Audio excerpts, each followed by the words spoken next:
അല്ലേ ഈ എന്താ അവിടെ ഈ ഷോപ്പൊക്കെ ഒഴിവാക്കിയോ ഈ? ഞാനിപ്പോ പേടി ഒഴിവാക്കിയടോ. എന്താ അറിയോ, ആൾക്കാരൊക്കെ ഇപ്പേ റോട്ടുമലേക്കാ വരുന്നത്. റോട്ടുമല് ചാടിക്കാൻ ആൾക്കാർക്ക് ഇഷ്ടം. അല്ല, പീടിയന്റെ ഉള്ളിലേക്കൊന്നും ഇപ്പൊ ആരും വരുന്നില്ല. നമ്മളാണെങ്കിൽ 2 ലക്ഷം രൂപ അഡ്വാൻസും കൊടുക്കണം, 10 രൂപ വാടകയും കൊടുക്കണം. അപ്പൊ ഏറ്റവും നല്ല എന്താ, ഒരു 2 ബെഞ്ചും കുറച്ച് ബന്നും കാര്യങ്ങളൊക്കെ ആയിട്ട് റോട്ടുമലേക്ക് വന്നു കഴിഞ്ഞാല് നമുക്ക് ഏറ്റവും ലാഭം അതാ.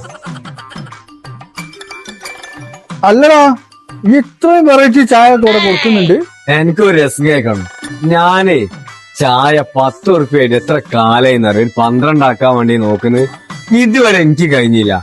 അതിനു വേണ്ടി റോട്ടുമലേക്ക് ഇങ്ങോട്ടപ്പോ ഞാൻ എന്ത് ചെയ്തെന്നറിയോ, ഈ ചായന്റെ ഒക്കെ പേരങ്ങോട്ട് മാറ്റിക്കാൻ. ഇറാൻ ചായ, ജപ്പാൻ ചായ, ചൈന ചായ, അമേരിക്കന്റെ ചായന്റെ ഒക്കെ വില. അമേരിക്കൻ ചായ എന്ന് പറഞ്ഞ ഐറ്റം ഉണ്ട്, അതിന് 250 ഉറുപ്പ്യ വിലയായിരുന്നു. ഞാൻ ആലോചിച്ച് നോക്ക്, ആൾക്കാർക്ക് എന്തെങ്കിലും പേര് മാറി കിട്ടിയാൽ എത്ര ഉറുപ്പ്യ വേണമെങ്കിലും ഓൽക്ക്. അല്ലേ അന്നപ്പോ ഈ രാജ്യങ്ങളിലെ പൊടിയൊക്കെ അങ്ങ് എഴുതാൻ കിട്ടുന്നത്. അതാണ് മോനെ ഏറ്റവും വലിയ കോമഡി.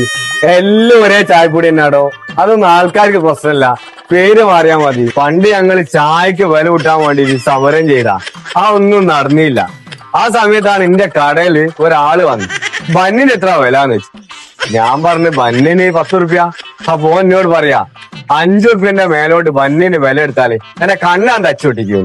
അങ്ങനത്തെ ഇപ്പൊ ഈ ബന്നിന് പേരങ്ങോട്ട് മാറ്റി മസ്കാ ബന്നിന്നാക്കിയപ്പോ 50 ഉറുപ്പ്യ മുതല് ഞാനിപ്പം വേറൊരു പേരും കൂടിയും കൂട്ടിയിട്ടുണ്ട്, മസ്കാ റുമാരി. അതുകൊണ്ട് തന്നെ 100 രൂപ 80 രൂപക്കാണ് ഈ ബന്നിന് ഇപ്പൊ വിൽക്കുന്നത്. കുറച്ച് ക്രീം അങ്ങ് പരത്തി കൊടുത്തു, എന്നാലും കുഴപ്പമില്ല. നമ്മളെ പോക്കറ്റിലേക്ക് എത്ര പോന്ന്, 100 രൂപ പോന്നോ. ഇനിയിപ്പോ നമ്മൾ പീഡിയന്റെ പറയുകയാണെങ്കിൽ രാവിലെ തന്നെ നമ്മൾ പീഡിയ തുറന്നാല് ഹെൽത്താര്, ഫുഡ് സേഫ്റ്റിക്കാര്, പൊല്യൂഷന്, അങ്ങനെ തുടങ്ങിയിട്ട് ഒരുപാട് ഉദ്യോഗസ്ഥന്മാരെ ചൊറകള്. ഇത് റോട്ടുമ്മൽ അങ്ങോട്ട് കൊണ്ടുവച്ച് കഴിഞ്ഞാല് നമ്മൾ റോഡ് ടൈൽസ് ഇടുകയും വേണ്ട, ഒന്നും ചെയ്യണ്ട. വൈകുന്നേരം കൊണ്ട് സാധനവും എല്ലാം കൂടി അങ്ങോട്ട് പെറുക്കി റോട്ടുമല ഇങ്ങോട്ട് വരിക, രാത്രി ആകുമ്പോൾ എല്ലാം പെറുക്കിയിട്ട് പുരയിലും പോവാ.